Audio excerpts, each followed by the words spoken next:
اليوم في 18 من فبراير العيد 13 لافتتاح متحف موقع قلعة البحرين، الموقع الأول الذي أدرج على قائمة التراث الإنساني العالمي في 2005 والموقع الأهم في مملكة البحرين. كذلك هو المشروع الأول، هذا المتحف هو أول مشاريع الإنشائية لبنية تحتية للسياحة الثقافية، جاء بدعم كريم من بنك أركبتا الذي نجدد له الشكر وخالص الامتنان لدعمه الكبير لمشاريع الثقافة ولهذا الوطن الجميل الذي يزهو بمواقعه ويرحب بضيوفه من البحرين ومن خارج البحرين. هو الموقع الأول الذي يستقطب أكبر عدد من الزائرين. في هذا اليوم نحتفل بعيد المتحف وندعو زوارنا الأعزاء لزيارة هذا الموقع الجميل الذي به يزهو وطننا الغالي. أول موقع سجل على قائمة التراث العالمي لليونسكو في مملكة البحرين هو موقع قلعة البحرين. موقع مهم جدا لأنه يبين عمق التاريخي والأثري الموجود في هذه المملكة. ومن هناك تحت إشراف معالي الشيخ مي الخليفة في وزارة الثقافة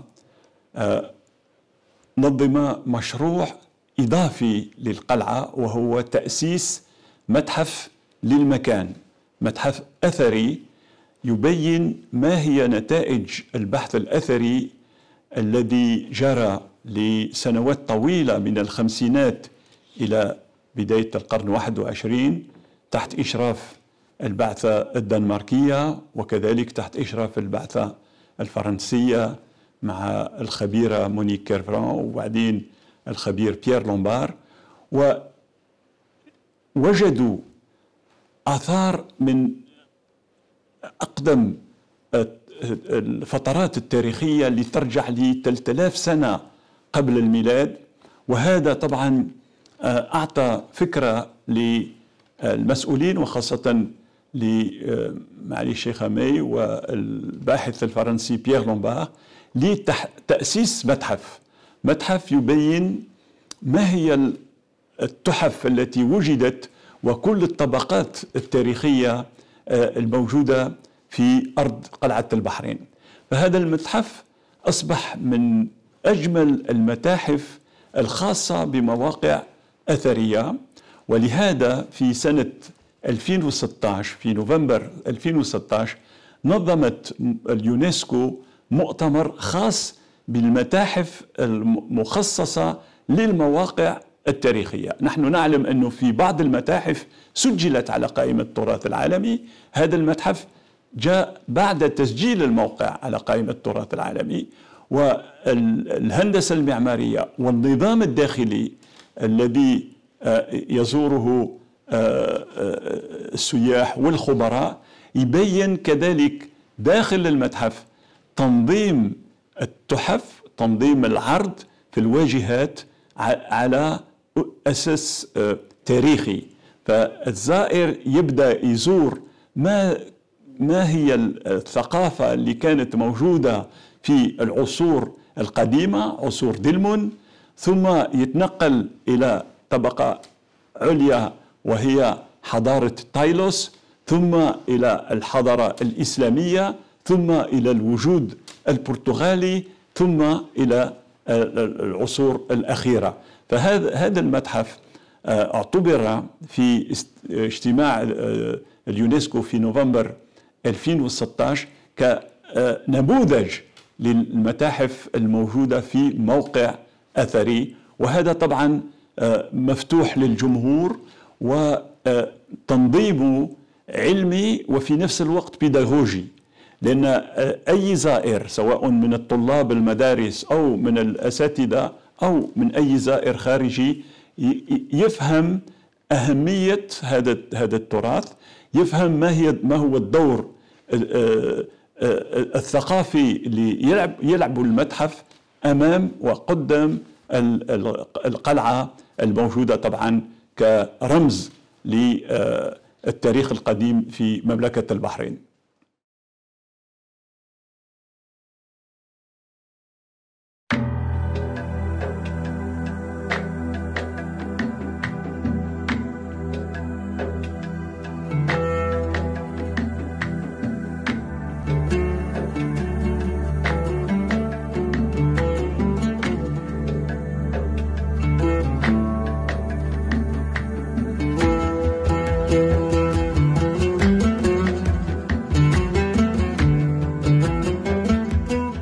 هذه القلعة مش بس الجدران اللي نشوفوها، ولكن كل ما هو تحت الأرض، واللي يبين للزائر أنه هذه القلعة تدل على عمق تاريخي قديم جدا له أكثر من 4000 سنة.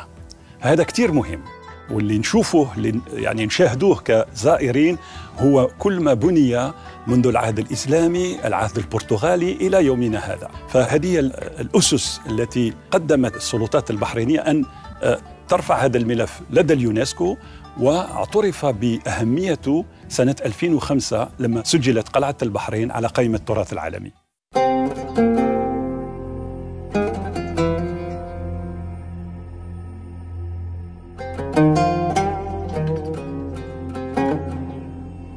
Le site de Calat El Bahreïn est en fait un des quelques sites de la région du Golfe qui possède ce qu'on appelle une stratigraphie, c'est-à-dire une succession de niveaux archéologiques qui court à peu près depuis la fin de l'âge du bronze ancien, c'est-à-dire vers 2250 avant Jésus-Christ, et qui va jusqu'à la période islamique. Les fouilles archéologiques ont surtout montré à quel point Calat El Bahreïn joue un peu le rôle d'une archive, d'une mémoire pour toute l'histoire de l'île, puisque chaque événement, chaque période historique a été vraiment enregistré, on pourrait dire, dans les couches archéologiques du Tell.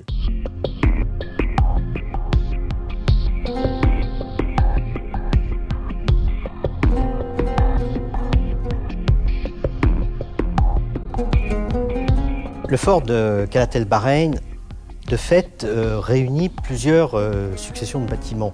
Ce n'est pas un seul bâtiment unique, il y a eu plusieurs étapes. Et ce n'est qu'à partir du milieu du XVIe siècle, vers les années 1560 à peu près, que les Portugais qui s'intéressaient à cette région ont décidé de s'intéresser à cette forteresse et d'y faire des travaux de restauration importants, puisque ce sont eux qui ont bâti les bastions d'Angle, qui ont été réalisés par un des grands architectes de la Renaissance portugaise, qui s'appelle Inof de Carvalho. On a à peu près la date, 1560, et qui a transformé cet ensemble fortifié en un bâtiment tout à fait adapté aux normes militaires de l'époque.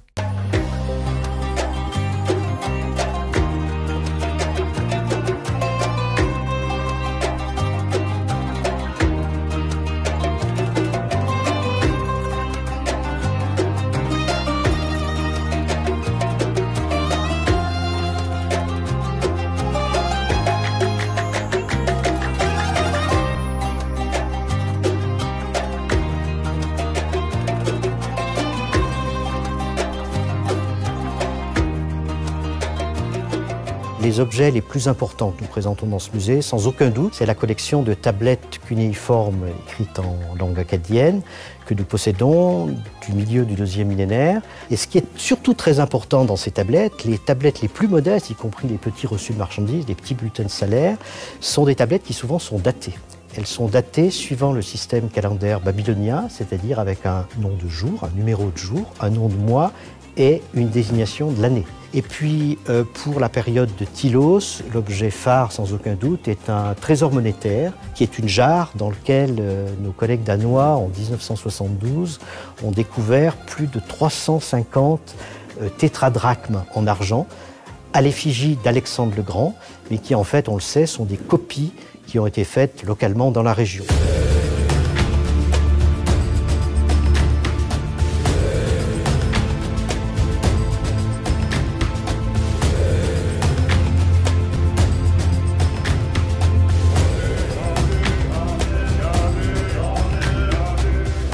من المبادئ لليونسكو هو أولاً المعرفة، والمعرفة لكل المواطنين وللزائرين، وهذا أساس التربية لمعرفة التاريخ.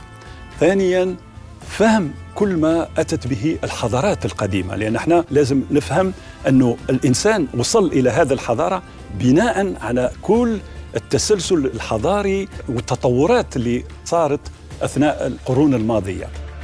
النقطة الثالثة هو تقارب ومعرفة الحضارات الآخر، وهنا يعني من خلال اللقى الأثرية، فخار، النقود، البنايات، هو كتاب مفتوح على فهم تطور الحضارات وعلاقتها ما بينها.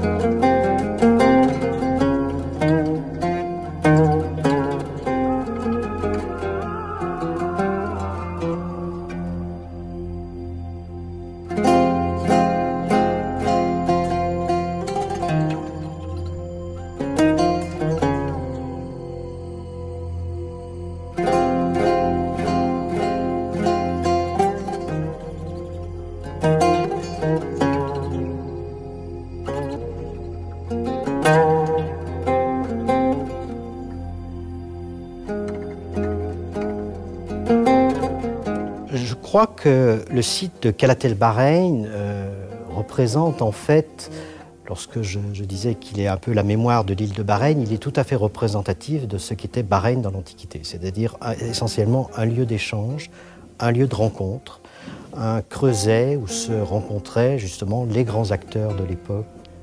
Nous le sentons, nous, quotidiennement dans nos fouilles de Qalat el-Bahreïn. Et c'est ça, à mon avis, qui vraiment fait l'intérêt du site. Il ne faut pas oublier que le site, lorsque nous l'avons classé, nous avons bien mentionné nommément le port, qui est un aspect très important du site, puisque c'est ce port et ce lien qui a assuré tous ces contacts que nous vivons, nous, archéologues, quotidiennement dans nos travaux sur ce site.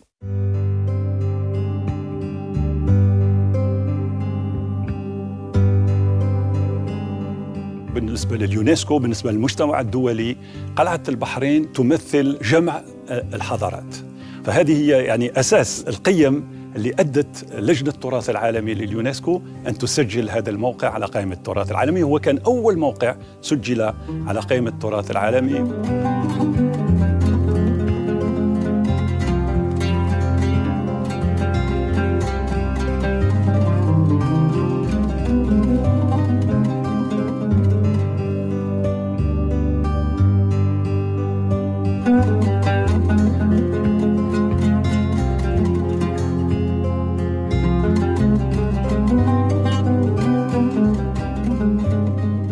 موقع قلعة البحرين يعتبر سجلاً لكل الحقب التي مرت بها المنطقة، وإدراج هذا الموقع في قائمة التراث العالمي ليكون أول موقع يدرج في المملكة له حدث هام نحتفل به ونسعى لتوظيف كل الموقع بحيث يخدم الزوار ويحقق لنا السياحة الثقافية. نعلم أن الأوطان أو السياحة لا تتحقق إلا بالموروث الثقافي، وهذه هي الرسالة التي نمررها لكي نحافظ على هويتنا ونصل بالمعلومة الصحيحة إلى المتلقي، إلى السائح. الكل يعلم أن الثروات الطبيعية هي الثروة الحقيقية لكل الأوطان.